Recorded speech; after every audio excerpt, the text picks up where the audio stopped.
doTERRA, as you know, right from the very beginning, and one of the things that we certainly have had lots of discussions about in various capacities as it pertains to each of you and as it pertains to medicine as a whole, is the positioning of essential oils within medicine. doTERRA has worked very hard to not only align themselves with a mainstream view of essential oils, but in an appropriate view and adaptation model for how essential oils should be used. So, Dr. Winterton, maybe we can begin with you if that's okay. And if you would, give us your view on essential oils and the application that we currently see within westernized medicine. As the last decade or 15 years has progressed, we've seen a dramatic interest expressed by our colleagues within the world of Western medicine, particularly manifest in the literature. And what's even more exciting is it's not just one or two parts of Western medicine. We've seen research move aggressively toward looking at all different parts of the human condition. And it's a remarkable thing. I think it's unprecedented. And so what was 15, 20 years ago a philosophical approach to essential oils, yeah, do you believe in essential oils? It's beyond that now, where we have not only a lot of good bench research with mammal studies and behavioral studies, we now have, within the last decade, a significant number, hundreds of randomized prospective double-blind studies. I know there might be some out there, and I agree, that just because we now have a decade of hardcore science, that all of a sudden it's all legitimate now, and before that it wasn't, or now that there's credibility to that. We've known about the value of essential oils over the millennia, over centuries, and we're just lucky enough now to be part of world history that is changing this future of integration of essential oils in the history of Western medicine. How are essential oils affecting the world of medicine? Maybe how you're using them in your individual practice models, but more importantly, where do you think westernized medicine is going to in the future, and what role do things like essential oils play in that model?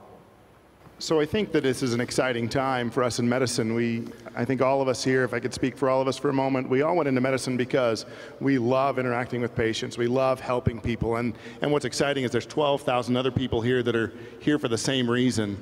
You all enjoy that, being able to assist people in their lives, particularly at times in which it may be a challenge for them.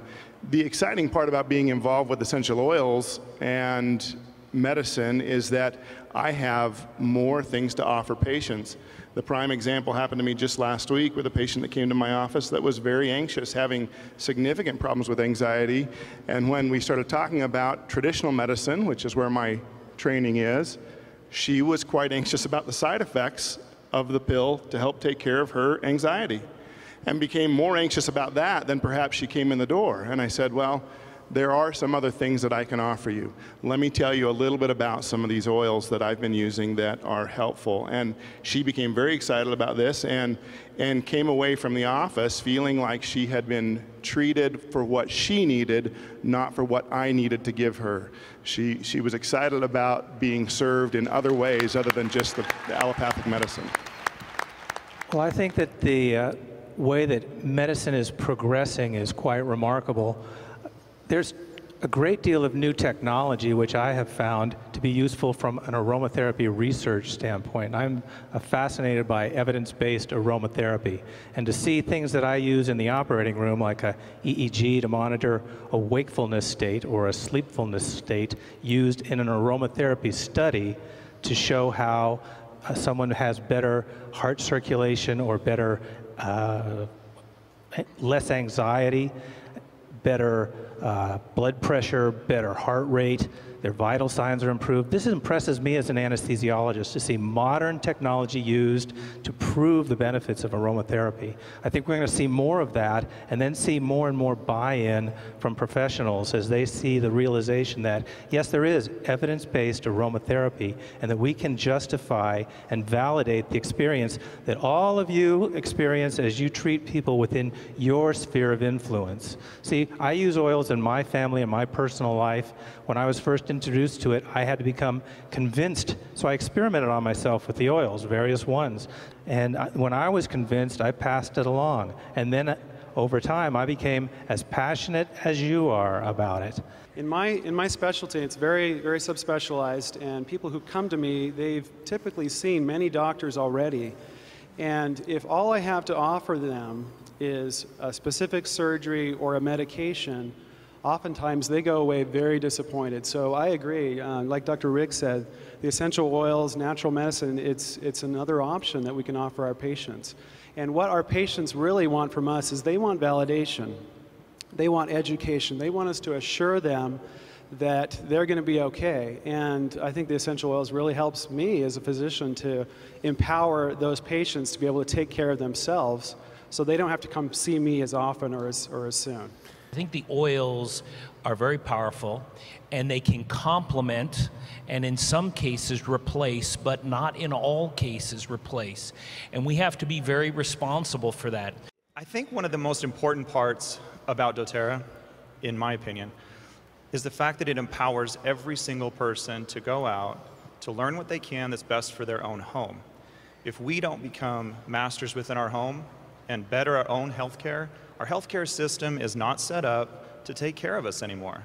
We're trying, we're all doing our best, but at the end of the day, it's just not. And so if we don't step up to the plate and become more powerful within our own homes, we're going to fail. And so... Thank you. You're not unlike any of us in that we're using the essential oils because we find value and we find opportunities to do things differently for ourselves.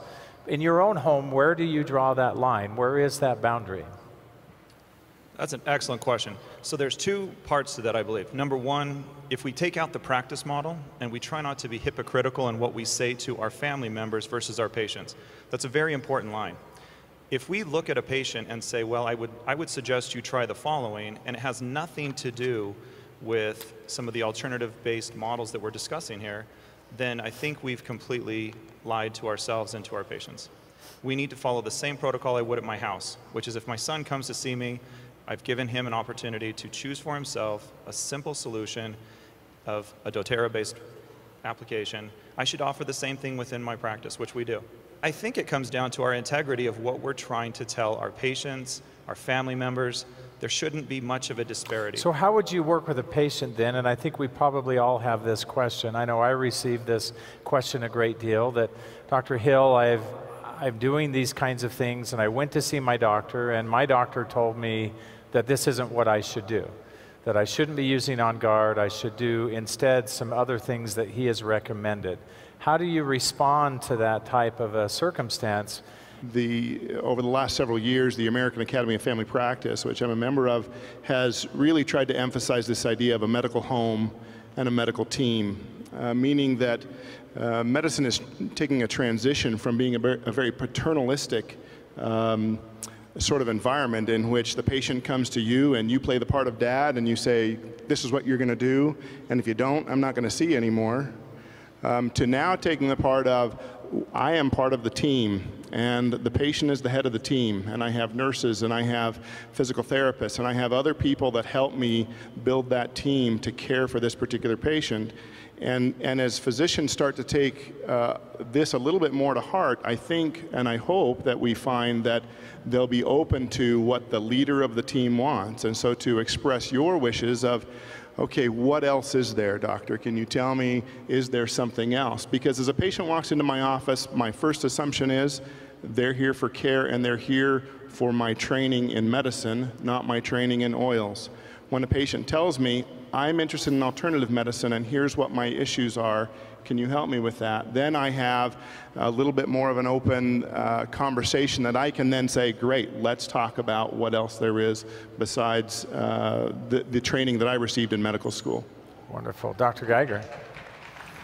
I had a recent experience going to a very large meeting of executives for a healthcare system. And we were asked as physicians, how can we increase patient satisfaction? And I asked the doctors all to be open-minded about complementary alternative care, because more and more of you are asking for it, asking for recommendations, asking, can I do this? And unfortunately, too many doctors are uneducated and just say no because they don't know. And that's a problem. But you have the power to request things. Doctors who are open-minded should empower you to use what you feel is safe, because you have a great education yourselves, a great awareness of your own bodies, and you have the right to take care of yourselves and express what you would like to have. Thank you. This is a fairly foreign concept to some of them. You have patients that come in and they want to be told by a doctor what to do. And I think those days are rapidly leaving the realm of Western medicine. We have to understand as physicians and also as patients of physicians that you've got to empower yourselves, and it's our responsibility of physicians to educate patients how they can do that. Spend more time talking about diet. As time has gone by, it's been a wonderful thing to see people come in 3 months after you've seen them as a specialist and say, look what I've accomplished with my life. I'm getting better sleep because of those essential oils that you provided. I'm feeling less nausea, less motion sickness. Those are the things we like to hear as physicians. Thank you, Paul. So how should an individual educate themselves? What would be a great resource or a track for them to follow for the individual who wants to know more about the scientific information, for an individual who would like to know more about a specific condition that maybe they have, or to educate themselves in this process of a partnership with their physician in their care? What would be a good track for them to follow in your estimation? Well, I think most people are going to turn to their computer, which is both a blessing and a curse, because the internet doesn't have an editor, so there's no quality control on that material. So although that's the place I go first when I'm looking for new information, and there's a wealth of information there, you need to consider the source from which the particular information is coming, the sites. Certainly, I would direct people towards recognized sites like the National Library of Medicine or PubMed. There are many, many other sites that you can find that are both general in medical content, or that you can search specifically a particular condition, or you can even search specifically for essential oils or their chemical compounds. And that's probably a very good place to start. But you just don't spend a couple hours learning these things and then say, oh, I've learned what I need to know and I need to move on. This is a continual process. For all of us up here as physicians, we're continually learning. In the last 2 days, we've been learning from each other what we're doing in our practices, and we've been enthused, and we're going to go back home and we're going to get books and we're going to look into more things. And so this is a process, not a destination. Very good, very good. So did you have a comment, Dr. Storia? And to add on to that too, I know that I'm hoping that everyone here has used the Aromatic Science website. I mean, I can only assume you should. If you haven't, you really should, and here's why. A site such as Aromatic Science has done a very good job at one thing. It goes out and culls information that may be hard to understand. Some of the articles that are put in there, frankly, don't deserve to have been placed into a site such as that, so they're not put in there. It makes your job easier. Educate yourself. Eat up what information is available. The literature is expanding. The hockey stick is just going through the roof. And it's the onus lies with you to educate your physicians, should they need a little bit of reminder that they need a continuing medical education. We call it CME of essential oils. So good luck with that. Thank you, Dr. Winterton. That's a perfect way to end. In closing, can we please give them a round of applause and tell them how much we appreciate their efforts? I would also like to suggest that they are not alone. We have several physicians who are here in the audience, and we would like to recognize them and their efforts as well. Thank you for allowing us to be with you.